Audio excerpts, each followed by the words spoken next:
Hi, it's Hans at happierman.com. Today's topic is, what are some of the things a happier man might put on his goals list? Well, I'm in my late 50s. I'm divorced. Been through a lot with my wife and ex-wife, and I detail all that in my book, Leave Your Wife and Become a Happier Man with a 3-Step System, available on the happierman.com website, and links down below. But let's say nowadays I'm happier, everything is going well. I've been working on myself all this time and changing my attitude and focusing on things that are good for me and making adjustments as I go. And let's say some of the things I'm working on now are kind of when I might retire from my full-time civil engineering job.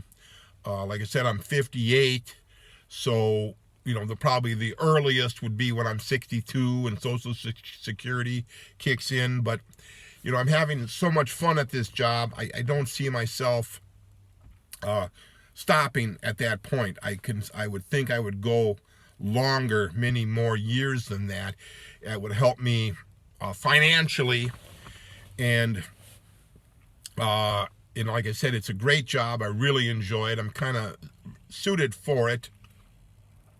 I kind of stumbled on a great thing later in life, so I'm not sure that I would want to stop, especially since, with the effects of the marriage and divorce, my finances aren't as great as I would like them to be. So the longer you work, usually you're going to make more money, and your other pensions and what have you will be better if you work a little longer.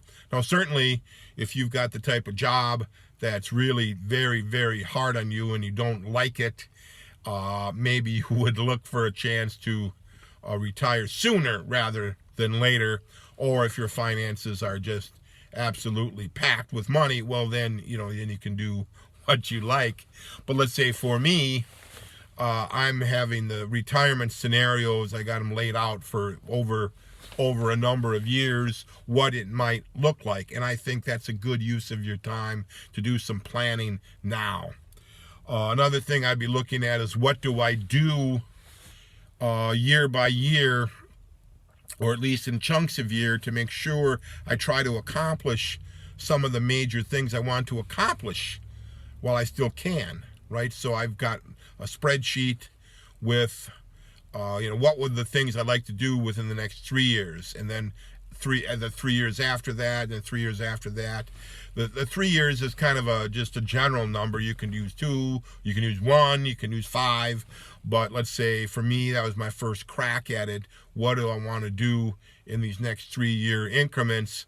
What is the reasonable things I'd like to do, and what are some unreasonable things I'd like to try to push myself to do? Where am I going to live? What kind of a car I'm going to have? How am I going to make my living? What are the major things I'd like to do in that time frame? And then from there, I've expanded that into, broken it down by years. And so, I kind of put in each year some of the major things I probably would do that year.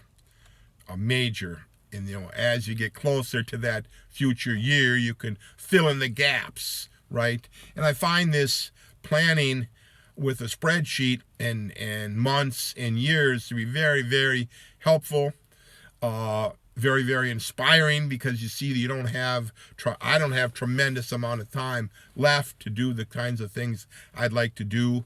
I mean, I think it should be obvious that an 80-year-old man is not going to be able to do the same thing as the 60-year-old man, right? That normally, with the passage of time, your capacity to do big things is going to dwindle.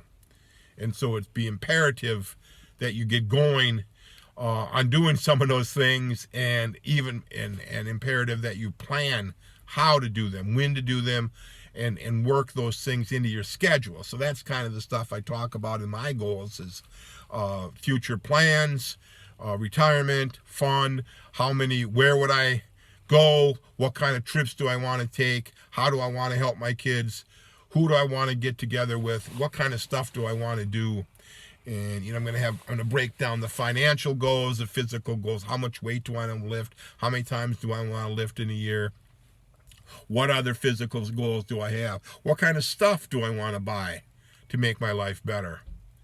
And how much, given how much vacation time, how many trips can I realistically take in a year?